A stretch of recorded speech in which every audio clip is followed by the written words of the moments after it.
Hey, this is Joe Policino with Engadget, and in front of me is the just announced Beats Pill. It's a Bluetooth wireless speaker. This may look familiar. If you recall, it passed through the FCC a little while back, and now it's been officially announced.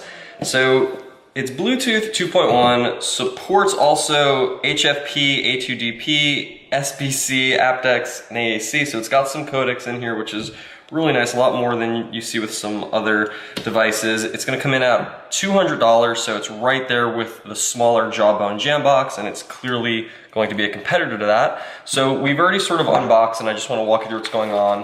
One interesting note is just unboxing it does come in an actual sort of pill case, which is interesting. So what you'll get out of the box is this case with a carabiner, USB to wall plug, 3.5 millimeter cable, one side with a right angle jack, which we always like to see.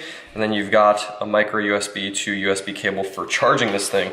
So we'll pull off the zipper and actually get to the speaker now, walk you through it. So it really does look like a pill.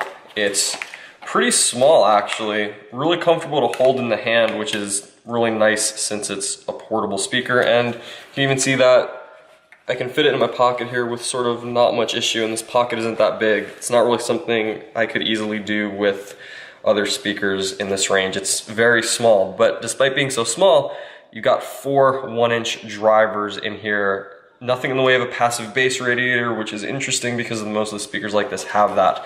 But let's walk around what is on this. So on the back, you've got an output to send audio to speakers, an input if you want to go wired and not use Bluetooth, power button, a Bluetooth indicator light, and the micro USB plug to charge this thing. There's also an NFC area, so you can tap to pair with any device that has it. And moving along to the front, we've got volume up and volume down. Now these are independent from your device, so you'll have to set the volumes on their own and find your match there.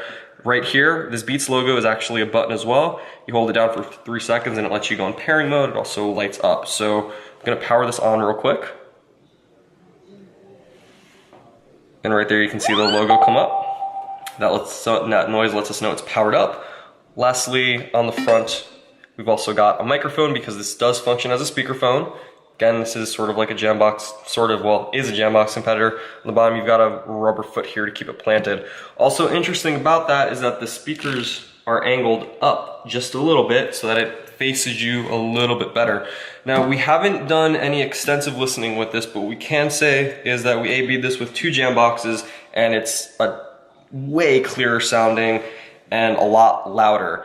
So in terms of that loudness, at 75% volume, which they're saying is about 80 decibels, you'll get about 7 to 8 hours of battery life. Just to show you size comparison here, this is an iPhone 5 in a fairly slim case and not that huge when you look at it compared to, again, so pairing, we'll just show you, it's really sort of like any other Bluetooth device when you do it.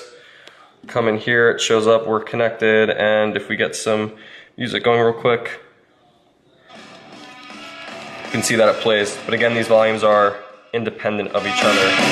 Now, we wouldn't really want to gauge audio quality off this since we're using an on-camera microphone right now, and we're not ready to say our final verdict on what the sound quality is, but it does seem to be very clear upon initial first impression.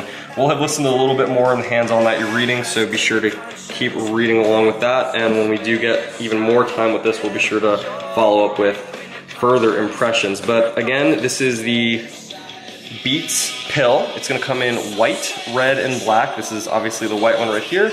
It's available today for purchase from the Beats store and any of their authorized retailers. Last thing that we might want to note is that it does have an auto-off feature, so if you leave this for 30 minutes on without any audio going into it, it will automatically shut off, which is a nice feature. So I'm going to power this down, and thanks so much for watching.